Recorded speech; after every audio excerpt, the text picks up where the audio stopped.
Hello and welcome back to another character creation video. My name's Lumin and today we're having a look at Tinkerlands. Explore, craft and fight your way on the uncharted islands, solo or in co-op. Tinkerlands is an exciting survival adventure where you build your own settlement, craft useful tools to survive, use magic and obviously create and customize your own character in the game's pixel art style. So, if you'd like to do a deep dive to discover all there is to discover about Tinkerlands, you can find some links below, and there might be timestamps, not that many of them, but you know, you can still check them out and hopefully find what you're looking for and leave satisfied. Now, jumping in, your first choice is your name. You can enter your name. Then, skin tone. There are 3 different skin tones, or it might be 4. Yeah, there are 4 different skin tones.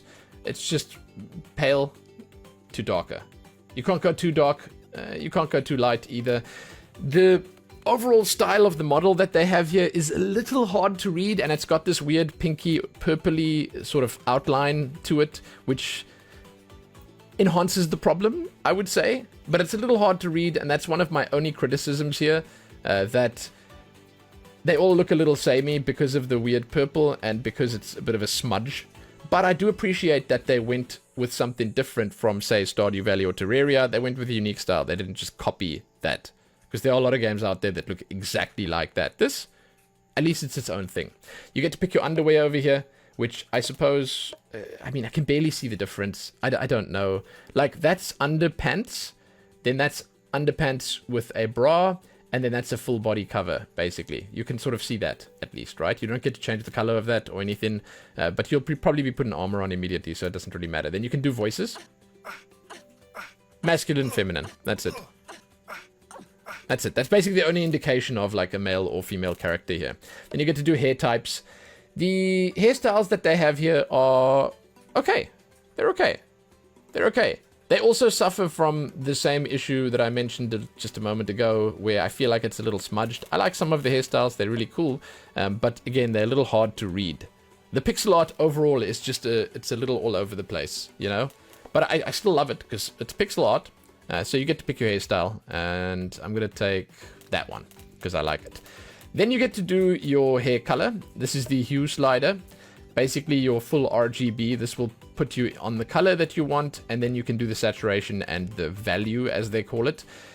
This game did not hold back on the colors. In other words, if you go for, let's say, just a blue, then you can pull the saturation up or down, which will basically add or remove the color from white, basically pale with nothing, to full color. But then you can also do the value, which is the brightness slider, and if you pull it all the way down, it just makes your head complete black. Like, it blends in with the outline, and it looks a little weird. Like, I feel there should be a point where it stops somewhere around there. You know, you shouldn't let them go all the way down, because it makes it look incredibly tacky. It's just not a good thing. Like, I think Terraria did a similar thing, and it just does not work. It looks oof. So I would say, you know, stop it at around 50 and say that's the darkest you can go, because then you at least still have something there. You know, you can sort of still see the color and you can see the texture. Otherwise, you know. But that's basically it. You get to do the color of your hair, and I mean, the colors are nice. Nothing to complain about there. It's cool to give full RGB. It would be nice if there were a few more options, and I still think that the one thing, and going into the outro here, that I would give as constructive criticism is that they should try and clean up the pixel art a little bit. And I don't know if it's part of the game itself, built into like the core, but this sort of pinky purpley outline that the character has here might be a little off-putting for some people. I'm fine with it. It looks nice. It's a very unique and interesting style, but it might be off-putting for some people just because, you know, it's not everyone's favorite color. Otherwise, yeah, if they neat and tidy the pixel art up a little bit, I think this has a lot of potential, and it looks pretty good. This is obviously just a preview because it's a demo, but I still kind of like what I've seen, and it's a good start. So if they build on this, if they keep adding stuff, and hone in the style a little bit more, I think it could be good. I'd love to hear what you guys think.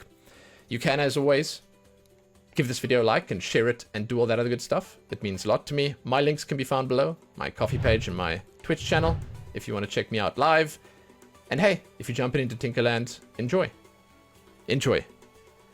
Happy that.